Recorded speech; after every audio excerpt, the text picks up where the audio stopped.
ఓం ధన్వంతరాయ నమః. మనం చూస్తున్నాం కదా, ఎండేంజర్డ్ అంతరించిపోతున్నటువంటి పసుపు మోదుగ.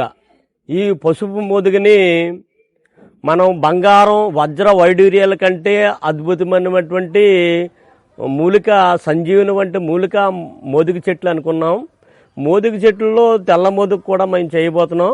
ఈ పసుపు మోదుగ యొక్క ఉపయోగాలు ఏంటంటే టోటల్గా పంచాంగాలు, వేరు కానీ, కాండం యొక్క బెరడు కానీ, పుష్పాలు కానీ, పత్రాలు కానీ, చిగుర్లు కానీ అన్నీ కూడా ఆయుర్వేద శాస్త్రంలో ఆరోగ్యానికి ఉపయోగపడుతున్నాయి. కొన్ని యోగాలని కాయకల్ప చికిత్స మీకు తెలుసు. కాయం అంటే శరీరము, కల్పం అంటే అనేక సంవత్సరాలన్నీ మీకు చెప్పి ఉన్నాము.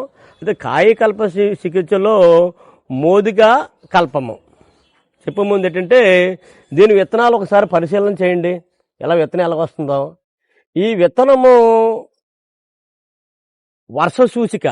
పూర్వకాలంలో ఇటువంటి శాటిలైట్ లేనప్పుడు వర్ష ఏ విధంగా పడుతుందంటే విత్తనము ఈ చివర ఉన్నట్లయితే త్వరగా వర్షాలు వస్తాయని, మధ్యన ఉన్నట్లయితే సమంగా వస్తాయని, చివర ఉన్నట్లయితే లేటుగా వర్షాలు వస్తాయని, తదనుగుణంగా రైతులు వ్యవసాయానికి వేసుకోమని అప్పుడు ప్రకృతి సిద్ధమైనటువంటి పద్ధతులు మనకు ఉన్నాయి. అయితే ఈ మోదుగను మనం పరిశీలించినట్లయితే ఇది అమృతమైనటువంటి తుల్యమైనటువంటి మూలిక.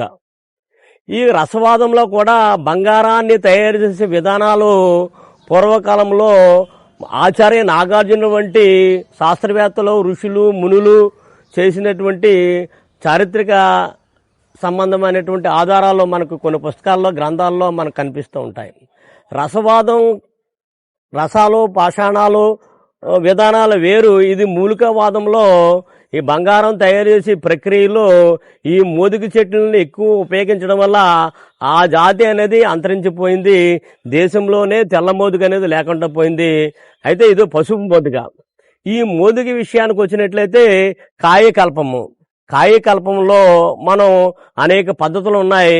ఈరోజు మనం ఒక పద్ధతిని మనం తీసుకుందామంటే ఇది లేడీస్కి వచ్చే మెన్స్ట్రువల్ సైకిల్లో వచ్చినటువంటి విధానాలు, జాండీస్ వంటి వ్యాధులు, అదేవిధంగా ఈ యొక్క మోదుగ చెట్టు యొక్క ఆకుల్లో మనం వేడి ఆహారాలను తీసుకున్నట్లయితే అనేక జీర్ణ సంబంధమైనటువంటి సమస్యలు, లివర్ సంబంధమైన సమస్యలు, అనేక సమస్యలు కూడా దీని యొక్క విధానాల ద్వారా మనం తెలుసుకోవచ్చు. అయితే తెలంగాణలో ఎర్ర మోదుగ అనేది ఎక్కువ ఉంటుంది. ఎర్ర మోదుగ యొక్క చిగుళ్లను తీసుకుని 5వ నెల గర్భవతి అయినటువంటి స్త్రీలకి దీని యొక్క కషాయం ఇచ్చినట్లయితే వేడి చేసి శిశువు బాగా గ్లూగా తెల్లగా పడతాడని, నార్మల్ డెలివరీ అవుతుందని ఇప్పటికి కూడా తెలంగాణలో ఎక్కువ వాడుతూ ఉంటారు. అయితే పసుపు మోదుగు లేదు కాబట్టి ఎర్ర మోదుగును వాడుతూ ఉంటారు. అయితే కాయకల్ప చికిత్సలో మనకి కొన్ని విధానాలు మనం తెలుసుకుందాం.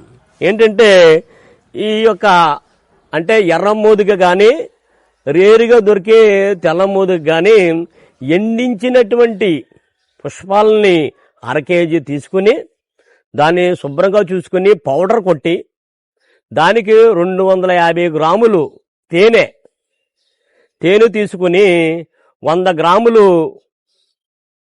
నుంచి 1/2 kg వరకు దానికి ఎంత అవసరం అంత స్వచ్ఛమైన నాటు ఆవు యొక్క నెయ్యిని తీసుకుని ఒక కుండలో తీసుకుని ఆ కుండలో మనం బాగా కలియబెట్టి దానికి పైన కట్టి సీల్ చేసి భూమి పుటం అంటే భూమిలో పెట్టి 41 రోజులు భూమిలో ఉంచేయాలి.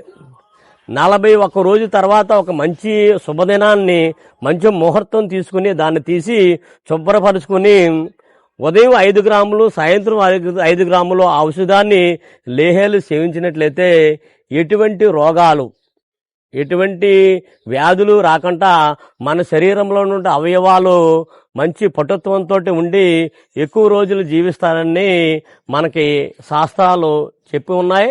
దీన్ని కూడా చాలా మంది ఆయుర్వేద శాస్త్రజ్ఞులు చేసి నిరూపితమైనటువంటి విషయాలు కూడా మనకి ఆయుర్వేద గ్రంథాల ద్వారా తెలియజేస్తున్నాయి. అయితే ప్రధానంగా ఈ మోదుగ చెట్ల యొక్క పంచాంగాలు మనం తీసుకున్నట్లయితే ఇంకొక కాయకల్ప చికిత్స ఏంటంటే పార్టులుగా మేము చేయబోతున్నాం తెల్లమోదుగు కోసం. ఈ చెట్లు ఎక్కడున్నాయో ఆ చెట్లు ఒక 2 అడుగులు అడుగు ఉండగానే నరికేసేవారు. నరికేసి ఏం చేసేవారంటే ఆ కాండాన్ని త్వరలాగా తీసేవారు. లోపల త్వరలాగా తీసుకుని పెద్ద ఉసిరిని తీసుకుని దాంట్లో ఎన్ని పడతాయి అన్ని పట్టించి పైన ఒక మనకు ఒట్టిగడ్డి అంటే వరిగడ్డిని బాగా పుల్లాగా కట్టి దాని మీద పేడతోటి 2-3 వరుసల్లో మనకి పేడ దాన్ని అలికి దాన్ని ఏం చేస్తారంటే పిడకలు తీసుకొచ్చి గజిపుట్టం వేసేవారు. గజిపుట్టం వేయడం వల్ల ఈ చెట్టు యొక్క నీరుతోటి లోపల ఉన్నటువంటి ఈ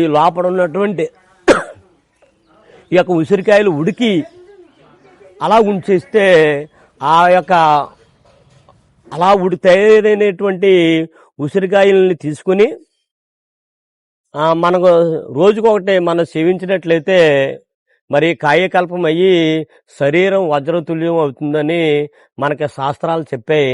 అయితే ఈ సందర్భంగా శాస్త్రాల్లో ఉన్నటువంటి శ్లోకాలు, సంస్కృతంలో ఉన్నటువంటి శ్లోకాలు మీకు తెలియజేస్తూ దాని యొక్క తాత్పర్యాలను కూడా వివరిస్తూ ఈ యొక్క మోదుగుని మనం ఏ విధంగా కాపాడుకోవాలి, ఈ జాతుల్ని అంతరించిపోతున్నటువంటి క్రిటికల్ ఎండేంజర్డ్ అయిపోతున్న ఇటువంటి జాతుల్ని మన భవిష్యత్ తరాలకి పొలాలు, ఐశ్వర్యాలు, వజ్రవైడీర్యాల కంటే అద్భుతమైనటువంటి ఇటువంటి సహజ సంపదల్ని మనం భవిష్యత్ తరాలకు అందించాలి తప్ప ఈ యొక్క ప్రకృతిని అంతా నాశనం చేసి ప్లాస్టిక్ మయం చేసేసి వినాశనం చేసి మన వినాశనాన్ని వారసత్వంగా అందిస్తే అది విజ్ఞాన శాస్త్రం అనిపించుకోదు.